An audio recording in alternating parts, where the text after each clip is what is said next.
Hola, queridos internautas, ya estoy aquí de nueva cuenta, muy contenta porque estoy descubriendo en esa historia escrita en 1996 un vertedero de circunstancias muy favorables, sobre todo porque marcan una ruta en la cual uno empieza a andar un camino, el camino de la búsqueda, el encuentro de la voz propia y al mismo tiempo definir aquellas circunstancias que nos van a nutrir a lo largo del camino.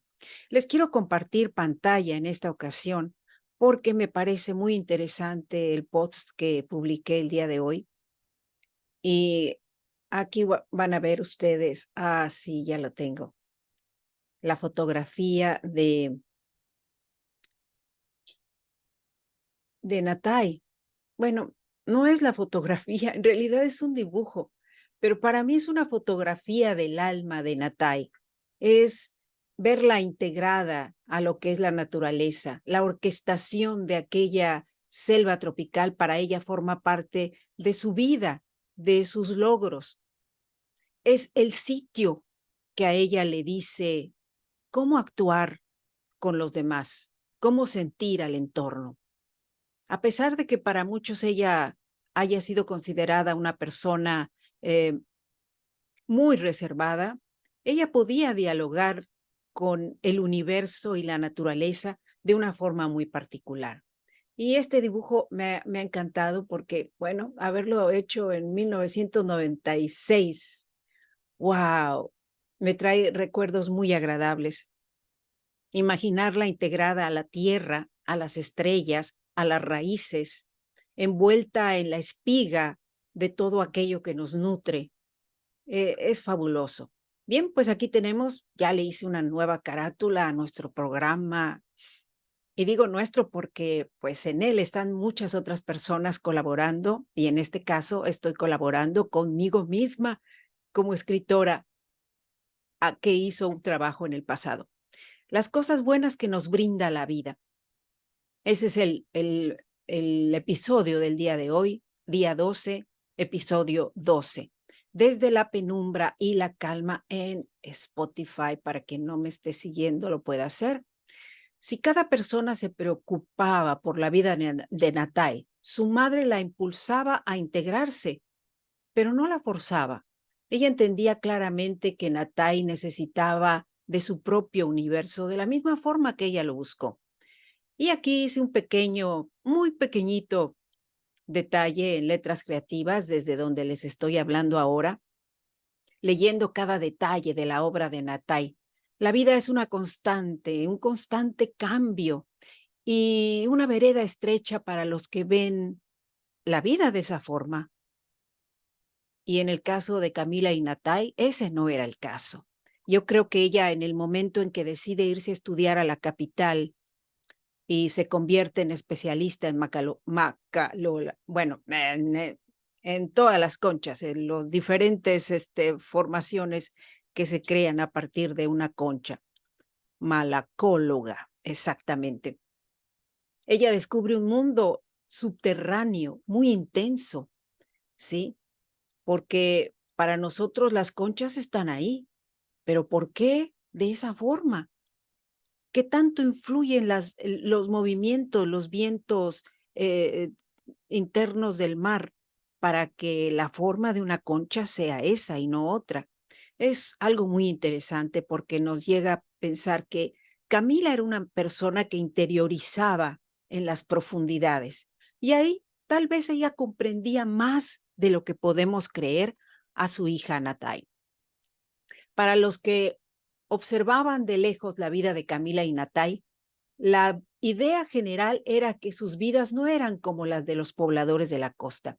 Ellas tenían un mundo diferente y debían de ser de otra manera. ¿Cuántas veces no hemos encontrado gente que nos dice, es que lo que estás haciendo está mal, porque no lo hace toda la gente?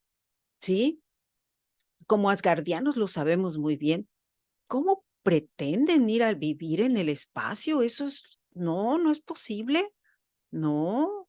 Bueno, ¿quién nos dice que no es posible si vemos una estación espacial todo el tiempo allá arriba? Mm, Bueno, en fin, ese es otro asunto y no lo vamos a tocar ahora, pero tiene que ver con eso, el impulso. A la madre la criticaban por haberse ido a estudiar lejos y a la hija por no convivir con nadie en el pueblo. Y ahora la respuesta, ¿cuál sería? La respuesta es que hay personas que deciden su camino y hacen oídos sordos a palabras necias. Esa podría ser una de de los comentarios que podríamos hacer. Camila valoraba el respeto que debía a su hija y que debía a los que quería, y eso era para ella una forma de amar que otros no entendían. Para muchos el amor y el cuidado debe hacer a la gente a nuestro modo y necesariamente deben actuar de la forma como siempre ha sido. De otra manera te va a ir mal. ¿Cómo quieres pretender hacer las cosas como nunca se han hecho? Salirte de la costumbre. Es que no es lo habitual, ¿sí? Suele suceder, no sé en cuántas ocasiones mujeres y hombres han escuchado esto en sus vidas, pero creo que es muy frecuente.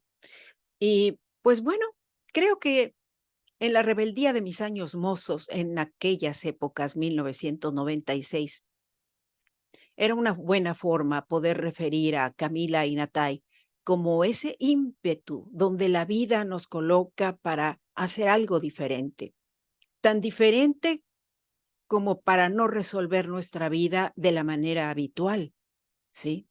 Y intentar nuevos caminos que podrían haber sido más difíciles. En el caso de Natay y de Camila, ellas llevan por dentro sus propias penas, sus propios sentimientos de impotencia ante las realidades que las rodean, y todos los seres humanos tenemos eso en nuestra vida. A todos nos sucede esa circunstancia y con ella debemos paliar. Ayer escuchaba a alguien decir que la vida es una rebelde, porque en el lugar donde la vida se abre paso es precisamente porque se impone sobre la muerte, ¿sí? Y creo que eso es lo que sucede en diferentes ámbitos de nuestro entorno y de nuestras relaciones con los otros. Nosotros queremos la vida, la queremos vivir a nuestra manera y en ocasiones nos doblegamos por amor, por aprecio, por cariño, pero no siempre es así. Siempre llega el momento en que decimos, no soy semilla, voy a brotar y aquí está mi tallo y lo voy a sostener y es mío hasta el momento en que deje de serlo, porque no somos poseedores de nada en este mundo, más que de aquello que iluminemos para la eternidad. Sea cual sea nuestra relación con el cosmos o nuestra relación con ciertas creencias, eso es lo que yo veo. Bien, pues es lo que les quería anunciar el día de hoy. Agradezco mucho su compañía y recuerden, esto es Letras Creativas. Hasta la próxima.